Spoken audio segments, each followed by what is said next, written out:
Aujourd'hui, nous allons parler de la stabilité des prix.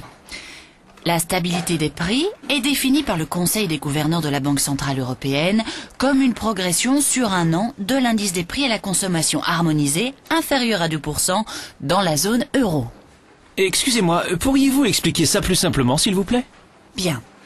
Imaginez un panier rempli de toutes sortes de produits, comme du pain, des tomates, du lait ou des chaussures, des ordinateurs. On contrôle le prix de ce panier régulièrement et on calcule la hausse annuelle du prix, ou plus rarement la baisse. Globalement, si l'augmentation est inférieure à 2%, on parle de stabilité des prix. C'est plus clair? Bon, commençons par le commencement. En fait, à quoi sert l'argent? Sans argent, nous devrions échanger une chose contre une autre. Comment un boulanger paierait-il son coiffeur? En lui offrant du pain.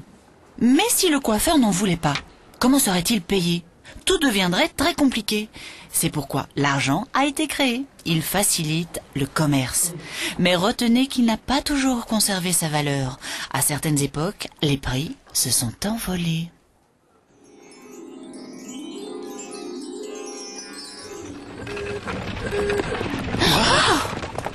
Qu'est-ce qui s'est passé? Où sommes-nous? Je ne sais pas. Mais j'ai faim. Oh, regarde ça. Alors, voyons ce qu'on peut avoir pour 4 pièces.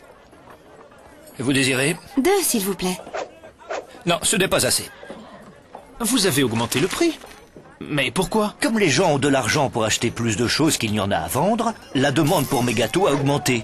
Et puis, le prix de la farine est plus élevé. Je dois régler le meunier. Le prix du bois pour mon four a augmenté aussi. Maintenant, ça me coûte plus cher de faire des gâteaux. Allez, au suivant. Pas de panique. Vous avez juste besoin de plus d'argent.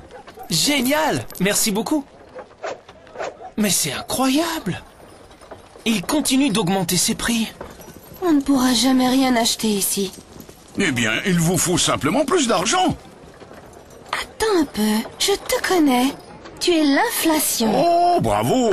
Comme vous êtes très intelligent, je vais tous vous récompenser par un prix en espèces. Non, arrête! Waouh! C'est génial! Non, ce n'est pas génial. S'il y a trop d'argent en circulation pour le même nombre de produits, les prix augmentent et l'argent perd de sa valeur. Vous avez vu ce qu'on m'a demandé pour ce poisson? C'est plus cher que le mois dernier. Avant, je pouvais me le permettre, mais plus maintenant. Les prix augmentent sans cesse, mais pas ma retraite. Et mes économies perdent chaque jour de leur valeur. Vous savez, c'est toujours les moins bien lotis qui souffrent dans des périodes comme celle-ci. Alors c'est donc ça l'inflation. Et quand ça commence, on dirait que c'est difficile de l'arrêter. Le revoilà! Fichons le camp!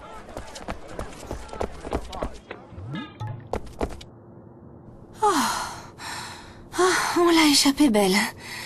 Je me demande qui surveille l'inflation aujourd'hui. Est-ce que la prof n'avait pas parlé de la Banque centrale européenne et de la stabilité des prix? Si. Essayons d'en savoir plus. Tu as vu où on est? Excusez-moi, est-ce que c'est vrai que votre travail est d'assurer la stabilité des prix? Comment est-ce que vous faites? Je peux peut-être vous aider? Bien, que puis-je faire pour vous? Voilà. Nous venons de voir le monstre de l'inflation et les dégâts qu'il provoque. Est-ce vous qui vous en occupez? Le monstre de l'inflation? Oui, il était en train de... Oh, vous devez parler de ceci. C'est lui l'inflation? Le monstre? Il est minuscule? Bien sûr. Parce que c'est notre travail d'assurer la stabilité des prix. Nous nous efforçons de maintenir l'inflation en dessous, mais proche de 2% à moyen terme. Mais comment faites-vous? Nous cherchons à savoir si des risques menacent la stabilité des prix. Nous effectuons 2 types d'analyses. D'abord, nous surveillons un certain nombre de facteurs, comme la croissance économique et les prix du pétrole, qui peuvent faire grimper les prix à court terme. Ensuite, nous surveillons la quantité d'argent en circulation dans l'économie, car ce facteur pourrait faire monter les prix à moyen et long terme. Mais pourquoi? Nous avons constaté dans le passé qu'une inflation élevée était toujours accompagnée d'une trop grande quantité d'argent en circulation. S'il y avait trop d'argent pour trop peu de produits, on risquerait une hausse de l'inflation. C'est comme si tout le monde voulait acheter les mêmes gâteaux sur le marché. Oui, mais l'inflation ne survient qu'en cas de hausse des prix généralisée, pas seulement pour les gâteaux, mais pour tous les produits et tous les services. Mais qu'est-ce que vous pouvez y faire? Par exemple, pouvez-vous empêcher le boulanger d'augmenter ses prix? Non, nous ne le pouvons pas, mais nous fixons les taux d'intérêt. Je vais vous expliquer. Si vous prenez un crédit pour acheter une voiture ou un nouveau réfrigérateur, par exemple, vous paierez des intérêts calculés sur la base d'un taux d'intérêt. Autrement dit, le taux d'intérêt est le prix de l'argent. Plus le prix de l'argent ou taux d'intérêt est élevé, plus la demande d'argent sera faible. Il y a moins de chances que les gens empruntent de l'argent lorsqu'il est trop cher. Exactement. C'est pourquoi notre mission est de fixer le niveau des taux d'intérêt. Et cela pour s'assurer que les prix restent stables dans le temps. C'est ça. La stabilité des prix crée la confiance. Elle favorise l'épargne et l'investissement. Si vous faites des courses dans quelques mois, les produits coûteront à peu près la même chose qu'aujourd'hui. De plus, les entreprises investissent plus, ce qui contribue à la croissance de l'économie et à la création d'emplois.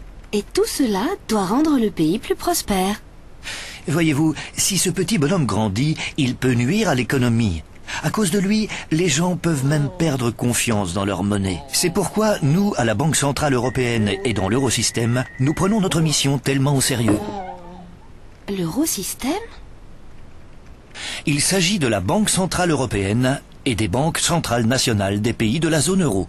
Mais notre vigilance ne s'arrête pas là. Ah oui? Oui. Regardez, c'est la déflation. Qu'est-ce que c'est que ça? La déflation est une diminution générale des prix. Mais ça a l'air bien. Ah, pas du tout. Tout comme l'inflation, elle peut nuire à l'économie. Par exemple, si tous les prix diminuent régulièrement, vous attendrez avant d'acheter quelque chose, en espérant que votre achat coûtera moins cher la semaine suivante, et encore moins cher un mois plus tard. Pour la même raison, une entreprise peut décider de remettre ses investissements à plus tard, et l'économie en pâtirait. Ces petits bonshommes sont destructeurs. Bien. Quel est l'objectif principal de la Banque Centrale Européenne et de l'Eurosystème? Bien. Maintenir la stabilité des prix. Bien. Et combattre le monstre de l'inflation. Pourquoi ne pas l'appeler ainsi? Oui. Super.